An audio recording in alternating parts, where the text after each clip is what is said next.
Welcome to Navigating Business Decisions, a discussion about a report on a pretty extensive survey that was done in Northeast Ohio with the help of Kent State University. My name is Grace LaConte. This is part 2, where we're going to talk about the acknowledgments and the purpose statement for this survey. So here's the first page. You can find this again at laconteconsulting.com/Ohio-survey. So as I mentioned in the introduction, this was a collaboration with Kent State students. I was really grateful to have access to a team of 10 of them during a semester, and they helped me to develop and share the survey and then collect 53 different responses with an online mechanism, and then also to evaluate the responses. So the reason why we did this, personally, it was because I have worked as a business consultant for 10 years. I have helped a lot of different types of owners to identify problems within their company that they may not have been aware of at first. And that can get really tricky as an outsider coming in expecting to find problems. That's not the approach that I use anymore. I'd like to come in as a partner with business owners who are open to finding ways to improve their profit and to potentially find creative ways to look for a repositioning or a way of attracting new people, or to basically improving their company's situation so that they can achieve a long-term strategy for themselves, whether that is eventually leaving a company in good hands, whether it's exiting with a certain amount that they have that they've sold the company for, or to having some other expertise that they can share as a business consultant themselves. There's so many different goals that different owners have, and it's not always financial. Sometimes it's also about being recognized, about leaving a legacy, about providing for their community, about employing as many people as possible. There's so many different ways that they can do this, or solving problems. Most business owners start because they want to solve a very hefty problem that they can do through their service or products. So the purpose for doing this personally was because I was curious, why would people have these challenges running their business? What are the decision-making challenges that keep them from achieving their goals? So is it time? Is it lack of resources? Is it lack of the right people? Is it not being able to see what's wrong?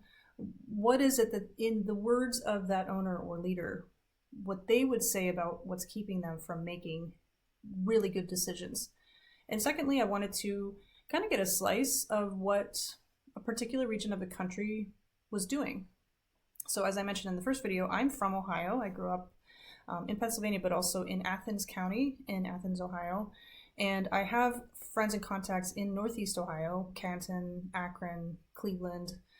It's a wonderful part of the country, and it's a very distinct geographic and socioeconomic area. There's a lot of really great industry, but also a lot of tech in Cleveland, and it sort of borders the Columbus metro area, but I really wanted to stay away from Columbus and more focus on the communities within that quadrant. So that was part of the purpose for this. I wanted to understand the variations of decisions within the industries in that region, and also what makes that particular region work. Like, what is it that business owners are doing particular to that part of the country? And even within that, how are rural business owners making choices different from urban business owners? So what are those challenges? And then we wanted to find patterns. So what are some patterns? And we did identify several. I'm really excited to show you later on in the series the patterns of how they make critical decisions, how they avoid risky, potentially damaging choices, and what they're doing to prepare for the future.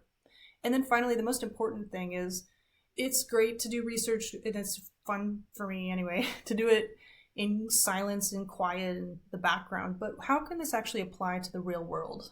What are some practical, actionable things that we could offer to other business leaders? And so that is actually the main purpose for this report, was to offer actual strategies that you can use as a leader or owner of your own business, or if you're interested in starting one or managing one. How can you make sure that your growth in that business is going to be sustainable? How can you make sure that you will have resilience to overcome challenges? So that was really the purpose why we did this. So for students, I had the privilege of working with Professor James Ferguson with Kent State's business department, and he actually is the professor of management and information systems. And his students were responsible for helping to design, distribute, and analyze a survey which aimed at understanding challenges and strategies to enhance resilience. So I think resilience is a very important term, especially in this current climate of having to overcome enormous barriers. Most people don't have the chops to be a solid, successful business owner. It just takes a lot of effort, it takes a lot of time and dedication. And some people just cannot do that. They'd rather be an employee, which is totally fine. But it does take someone quite special to lead and manage and put their financial, their finances into a business that may or may not succeed. So how can they adapt and improve and even get stronger through the process of making these choices? That's what resilience is to me. It's how you overcome and keep adapting so that you become even more effective in the future than you were in the past. So that's what these students were looking for, a way to provide valuable insights on how business's current state is changing and how businesses can continue to stay resilient. So that was kind of the goal that the students had. I'm really grateful to Professor Ferguson for giving the opportunity for me to work with these students. And then we also had these 10 students. They are named at the end of the report. They really were quite involved and helped in asking questions beyond just the scope of what I had initially envisioned. Also, Aliyu Morena was a contributor to this with some strategic analysis of the data. And we also had a lot of support from Kent State University itself. They did provide a press release, which you can read with this link in the report. They were just really helpful in providing access to their students and to the support of this entire process.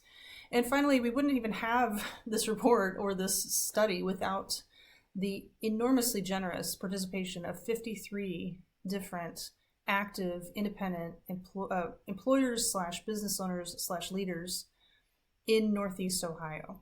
It is incredibly humbling to me that these individual people would have taken the time to answer a pretty extensive survey with lots of very detailed answers on each question, and that 7 of them also were willing to sit for pretty extended interviews so that I could ask even more detailed questions and gather some thoughts about how business owners could glean from their wisdom through the years of running their own businesses. So you'll find all of that information, some themes, and very specific insights that we gathered from all of this further on in the report. So again, my name is Grace. I'm really grateful that you're watching this today. If you would like to subscribe so that you can get more updates, that would be great. If you want to like this video, it would help other people to find it. And again, if you want to find more information, you can check out laconteconsulting.com/Ohio-survey. Thank you.